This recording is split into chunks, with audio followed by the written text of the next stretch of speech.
Halo, Zakir El Makmur di sini. Di sini pula kita belajar memahami kehidupan karena sangat mungkin bahwa kehidupan ini pun puisi. Dalam memahami aspek kehidupan ini, kita masuki lewat puisi yang saya akan bacakan ini berjudul Masa Depan Masih Terbayangkan. Masa depan masih terbayangkan, setengahnya masih berupa harapan. Di antara kekhawatiran dan kemarahan, ini butuh waktu demi menyingkapkan agar masa depanmu menjadi kenyataan. Apa yang sudah terterimakan hari ini, semua dari persemaian upaya kemarin. Berharaplah lebih bila upaya telah terjalin agar masa depan kau berubah penuh arti. Maka biarkanlah dia memilih untuk mengucap syukur. Begitu bermuluk, tak mengeluh atas usianya melapuk. Puisi ini dikutip dari buku karya saya 78 puisi filsafat harapan percakapan Kaboru dan Kinawa, diterbitkan oleh Guepedia, websitenya www.guepedia.com. Puisi yang tadi saya bacakan memberikan suatu inspirasi dalam hidup ini untuk mengidentifikasi masa depan. Persoalannya, masa depan adalah besok, lusa, nanti. Adalah waktu setelah masa sekarang yang tidak mudah diidentifikasi. Ketika puisi itu mencoba memberikan identifikasi, sama sekali bukan semacam prediksi, ramalan, ataupun nujum, bukan. Pada lirik puisi ini disebutkan masa depan masih terbayangkan. Yang secara faktual, masa depan memang sesuatu yang masih berupa kemungkinan. Dalam puisi ini begitu filosofis disebutkan bahwa masa depan setengahnya masih berupa harapan di antara kekhawatiran dan kemarahan.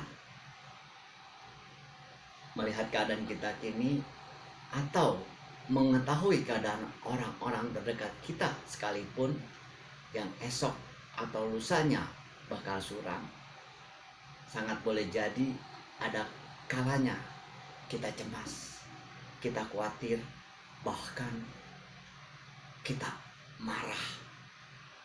Atau sangat mungkin kita marah pada diri kita sendiri bila dikaitkan dengan masa depan yang belum tentu berpendai. Bahkan bisa saja kita cemas persoalan-persoalan yang merundung keterkaitan dengan masa depan, seperti hubungan asmara yang serasa hambar, usaha ekonomi yang pasang surut, atau kerja yang karirnya selalu mandek.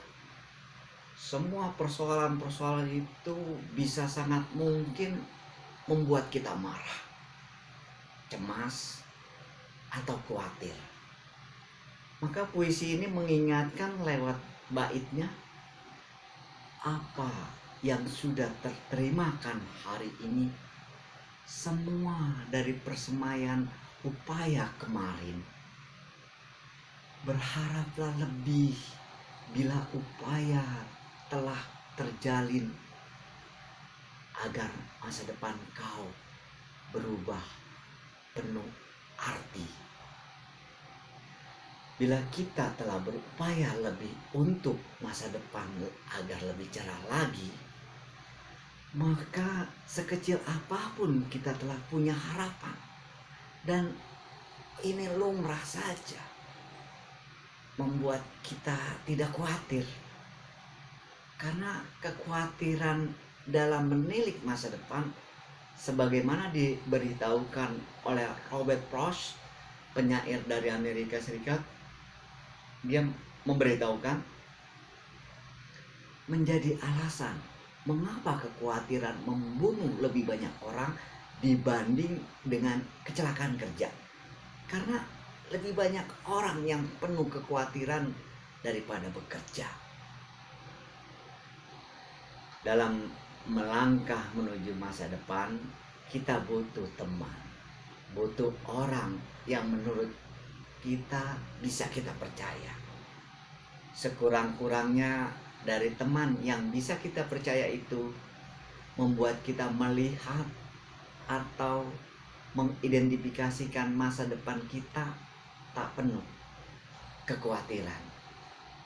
Inilah pula mengapa Anne Frank, penulis buku harian dari Jerman, memberitahukan bahwa bila menemukan teman baik, laki-laki atau perempuan, maka ini tak perlu ada kekhawatiran.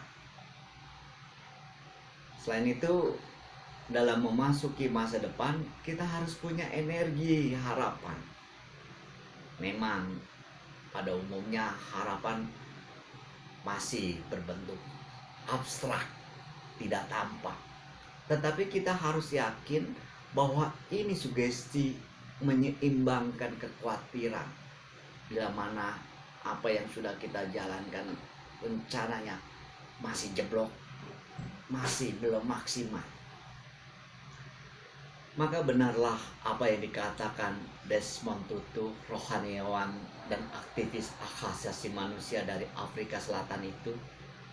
Dia mengatakan bahwa harapan adalah kemampuan untuk melihat cahaya meskipun semua dalam kegelapan.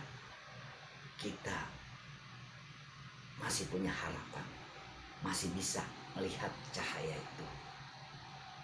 Terima kasih. Salam